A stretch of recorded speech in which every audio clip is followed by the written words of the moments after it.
हे अर्जुन, मनुष्य जन्म का प्रधान उद्देश्य मोक्ष प्राप्त करना है और ये मोक्ष केवल मनुष्य योनि द्वारा ही प्राप्त हो सकता है।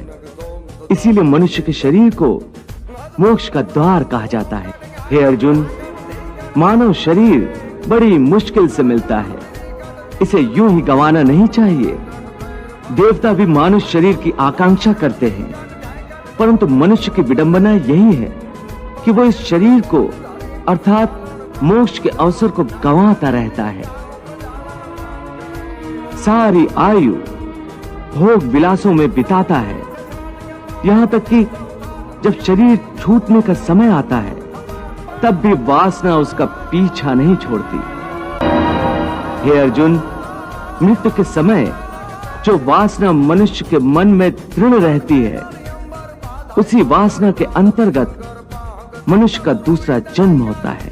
हे अर्जुन, मनुष्य जन्म का प्रधान उद्देश्य मोक्ष प्राप्त करना है और ये मोक्ष केवल मनुष्य योनि द्वारा ही प्राप्त हो सकता है। इसीलिए मनुष्य के शरीर को मोक्ष का द्वार कहा जाता है। हे अर्जुन, मानव शरीर बड़ी मुश्किल से मिलता है, इसे यूं ही गंवाना नहीं चाहिए।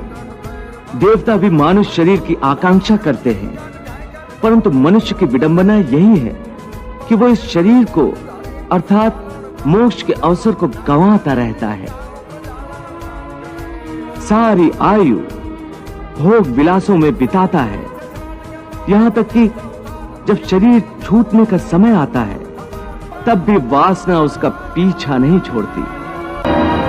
हे अर्जुन, मृत्यु के समय जो वासना मनुष्य के मन में दृढ़ रहती है, उसी वासना के अंतर्गत मनुष्य का दूसरा जन्म होता है।